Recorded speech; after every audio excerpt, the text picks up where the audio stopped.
Hi, I'm Craig Rowland, founder of Sandfly Security. In today's video, we're going to use Sandfly's Agentless intrusion detection and incident response platform to automatically schedule threat scans against your Linux fleet. We'll hop over to the user interface and go through basic and advanced options available to you in order to begin protecting your Linux systems immediately. Let's go over to the user interface now and get going. Now, if you've seen our other videos, we've already shown you how to install Sandfly, add hosts, and do your first manual scan. This is a great way to get into the product and start checking your systems for immediate threats, like say during an incident response, or just if you're curious to see kind of the status of things before you get to the full rollout. But the real power of Sandfly is using our scheduling mechanism that allows you to keep a continuous assessment of your Linux host for signs of compromise that might be happening. Now, the way Sandfly does it is a little bit different than other products. A lot of other systems out there, for instance, antivirus scanning that you might be used to, might be doing a big scan once a day or so. Sandfly, however, uses random scans and very small, fast scans against your entire Linux fleet. The reason we do this is really simple. It gives us, first of all, evasion resistance because we're showing up at random times throughout the day. There is no fixed time for an attacker to actually evade and hide their activity from us. Number two is for performance reasons. Instead of doing a big scan that might cause performance impacts, we use very small, low priority scans many times throughout the day. And this results in not only better coverage for threats that's more continuously present on these hosts, but also, again, a lower system impact. So let me show you how this all goes with our scheduling mechanism. Now, I don't have any schedules here set. We have two types of schedules, one called an add scan or standard scan, and one called a discovery scan. We are not going to cover discovery scans in this video today. That'll be covered in another video, but the discovery scans allow us to check net blocks for new hosts, like let's say a DHCP address range, and then we will add or remove hosts as we see them come and go. And this way we can watch dynamic sets of Linux hosts as they move on your network. But for today, we're just going to go to the standard add scan, and we're going to, first of all, we're going to enter the basic information about it. We're just going to call this one sample. I'm going to give it a description here, a sample scan.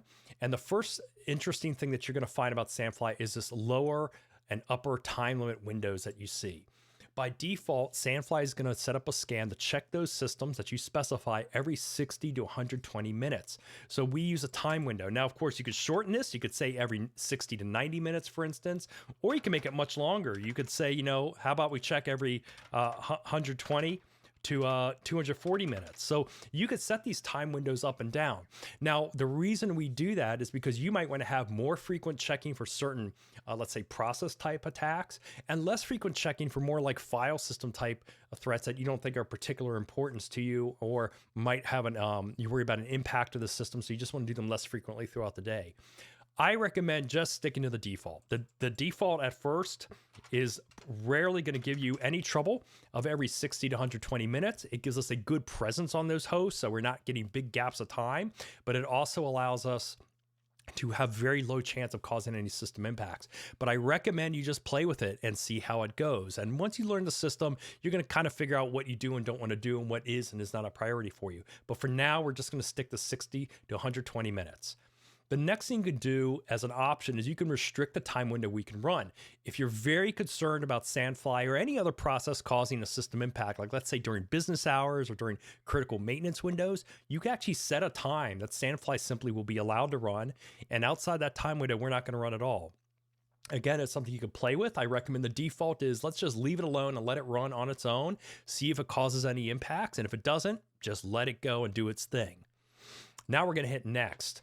And now we're probably getting into the most complicated part of the system if you make it complicated, and that is what Sandflies do you want to run. Again, I recommend just doing the active default at first, okay? The active defaults are going to check for our entire smorgasbord of checks across those systems, from process attacks to user level, log tampering, file and directory alerts, all sorts of stuff. And it's going to give you a great mix of very common, uncommon, stealthy, and unstealthy attacks against Linux. It's total turnkey, and away you go. But as you begin to learn the product, you might think that you want to have other things you can do. So for instance, you might say, we want to only include specific Sandfly types. Like for instance, you might say, look, we are going to only look for process attacks here. So you could just go ahead and you select the process attacks. Or I could say, for instance, I don't even want to look for rootkits. So any Sandfly type that's tagged as rootkit, you could put that in here. Again, the active is a great place to start And if you do that, you're generally not going to have any trouble at all. You can also go ahead and override it by clicking this, and this is going to let you say, run certain things every time. I might want to say, I always want you to check for cloaked entries under my bin and Etsy directory no matter what. Or you might want to have a wider stealth type check for any type of stealth activity here, but you could select that. Again, I recommend just sticking with active for in the beginning until you learn how things working. The next thing we're going to do is right next down here, and now we're going to go to our host selection option. Now, it is easiest, again, to stick with the default and just say, just scan all my hosts. But if you're running a very large deployment, and we have customers that are running thousands and tens of thousands of endpoints and so on, you probably have them selected out already by tags. So at this point, you might not want to run all of the checks against all your systems all at once. You might want to say something, for instance, like only scan my external systems, but exclude any system that's marked as a drift profile. So this way you can start to build up a scan schedule unique to specific systems based on their critical importance. So for instance, you might have your web heads up front that you're doing very frequent scans on because they're exposed to the internet. And then you might have internal development systems that maybe you do less checks on because they're not as likely to be attacked. But in either case here, you could decide kind of what's important to you and what you want to do. The last thing here is you could select between trickle scan or immediate scan. We recommend the trickle scan. What the trickle scan does is we take that time window I talked about, and we take all the hosts that are selected and we spread them out evenly through that time window. So the other option is immediate. And if you do immediate, we're going to take all the hosts that you selected and just boom, just run them right on the network. Now it'll work fine, but it uses more network bandwidth because we're basically sending out orders to scan, let's say 1,000 or 10,000 systems at once. Where the trickle scan is going to take that same pool of hosts and it's going to do a trickle scan over time. So it's a lot less network overhead. So we just recommend using the trickle unless you have a specific reason why you want to run everything immediately. The last major option here is for the priority. Sandfly is known for extremely low latency and very high performance. We're not tying into the kernel. We're not going to do anything to cause these systems to become unstable or not perform well for you. And part of that is we run as a low priority process. And the default of running it as a low priority process works perfectly fine. Now you could bump it up. You can make us run as high or even normal level if you want. But generally speaking, running us as low priority, the system default is perfectly fine. You will get, the scans will complete, and they're going to complete in a timely manner. And best of all, they're not going to impact the critical performance on your mission critical systems. They're going to work perfectly fine. Next thing now is we're going to go to the final step.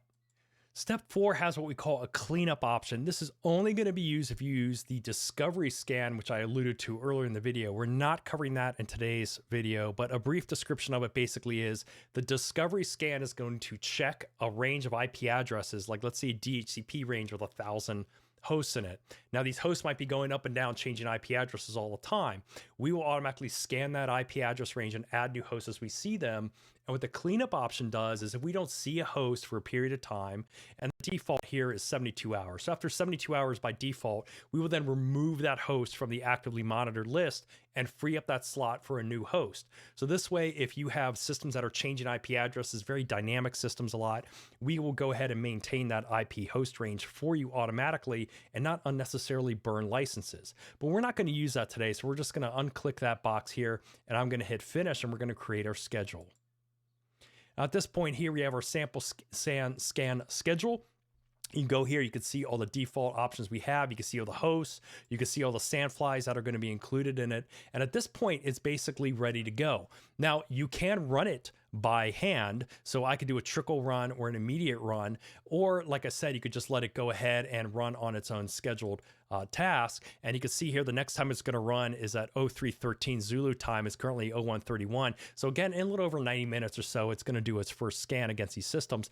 And it's just going to go ahead and run continuously in the background.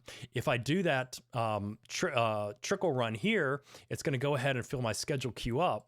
And at this point here, I see it's only got one in there because we have a small number of hosts. But if I look here in my sample scan, this has the name of all the hosts that are about to be run. And they're going to trickle through that thing over that 90 to 120 minute time window that we talked about. At that point, it's just going to keep repeating this process all day, picking a new random percentage of Sandfly modules to check, showing up on systems by surprise at random time interval, and essentially gives you that evasion resistance plus high performance scan to find threats that are happening in your Linux host without deploying an endpoint agent. So that's basically how scheduling works. Check out our other videos for more information on how Sandfly operates. I'm Craig Rowland, founder of Sandfly Security. Thanks again for watching. Go ahead, leave us a comment or reach out with any questions you might have. Check out our other videos. Thanks again, and bye.